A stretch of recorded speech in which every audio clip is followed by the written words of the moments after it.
We all know someone who has an overinflated sense of their own importance, someone who always needs to be right or seem to carry a belief that they're more attractive, more intelligent. They want to be the center of attention and everyone else's needs come second to theirs. Narcissists have conditioned themselves to believe that they are more special and deserve special treatment. They glorify their own achievements and want to focus the conversations about themselves.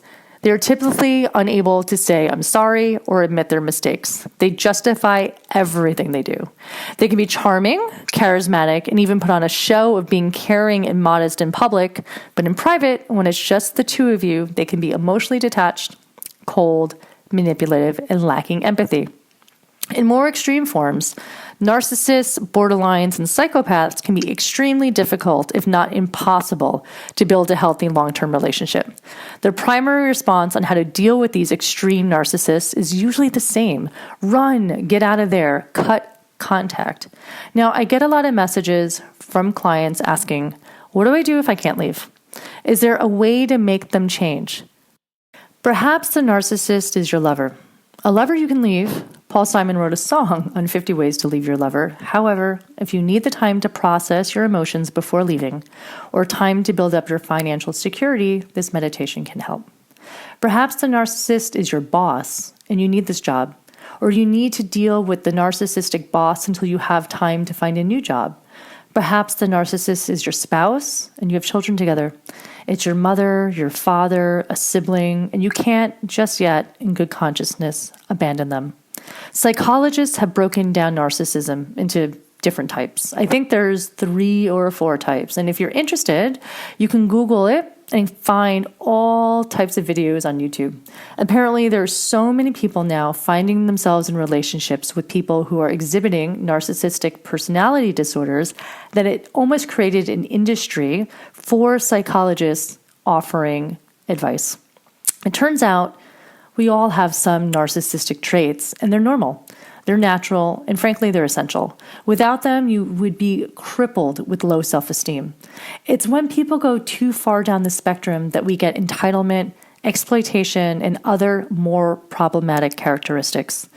A little narcissism in adolescence helped the young survive the challenges of youth. Moderate teenage narcissists are less anxious. They're less depressed and have better relationships than those with very low or very high narcissistic tendencies. The bit of narcissism, this inflated ego, is protective in youth. It's the fake it until you make it. However, extreme narcissists who suffer from this as a disorder usually weren't given secure love when growing up. They weren't appreciated for just being themselves. They were most likely only celebrated for what they achieved. And when you can't count on empathy from those around you, you stop trusting. And you feel ashamed for your normal human frailties. You stop trying to get your emotional needs met from love. Instead, you try to be special, better than others. The childhood of a narcissist is sad, but it also holds the secret to helping the narcissist get better. Extreme narcissism is a disorder. And to help those who have it, we need to remember it's a disorder. And to help them, they may need professional help. The trouble is, narcissists can be seductive. When you agree with the narcissist, everything goes well. When you disagree or point out that they're behaving inappropriately, they usually respond with anger. And it's usually beyond just normal anger. It's rage. And everyone now is walking on eggshells around them because you never know when they're going to get upset again. Because when they get upset, they transform. Some narcissists will explode with disproportionate rage. They try to bully or intimidate you into submission. And what's strange about the narcissist is that as fast as they can rage out, they can turn it off. They can go right back into that charming mode again, like it never happened. And those around them are left wondering, what just happened? Did I see that right? Is there something wrong with me? Others will simply cut you out of their life as a punishment for a time period, and others will cut you out for good. Narcissists live with a bit of fantasy where they believe everyone is expendable, except for them. But let me reassure you, nobody is expendable. Unfortunately, narcissists aren't quick to self-actualize, and when they do fall, it's everyone else's fault. It's not their fault. They were just purely the victim. And if you were involved in any way, well, now you're the problem. And people who are soft-hearted and empathetic sometimes take the blame themselves because the narcissist is able to successfully convince them that they're at fault. I'm the reason they blew up at me. I must have done something wrong. I am the reason they stopped talking. And again, feeling it's all your fault. It's your fault because you didn't affirm them. You're not supportive. There's something wrong with you. But in reality, there's something wrong with the narcissist. And depending on where they are in the spectrum, you could be navigating a relationship with someone who is suffering through a disorder. The best strategy to deal with the narcissist in your life depends on your situation and the relationship type. Personality disorders are notoriously difficult to treat. Cluster Bs, narcissists, borderlines, and psychopaths are difficult to deal with. And if you're not a therapist, and neither am I, you may need a therapist to work and help you through the relationship dynamic. Now, a narcissist is not an easy person to change because to the narcissist, the problem is everyone else's fault. If you have a narcissistic boss, complaining to their supervisor may not produce the results you're looking for.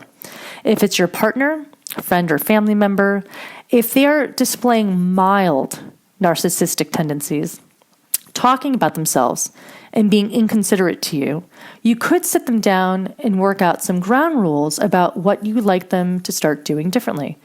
But if they're unable to agree or promise to change, but then perhaps they promise to change and then carry on acting the same way, you may need to reconsider the relationship dynamic. In more severe cases, if the narcissist is being emotionally abusive to you, belittling you, and putting you down, or if there's any physical abuse, you may need to reach out to a professional support network, and there are networks designed specifically to help you. They will guide you, and they will give you an action plan. A relationship with a narcissist, be it work, love, family, friendship, can sap your self-respect and your confidence. This meditation is going to help you reclaim that belief in yourself.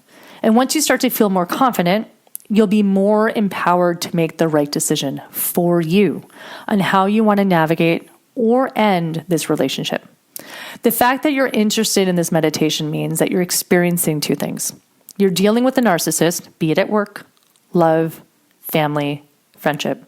You're experiencing low self-esteem and confidence because of this narcissist, and you need to empower your self-esteem and confidence so you can make the right decision for you on how you want to navigate or end this narcissistic relationship dynamic.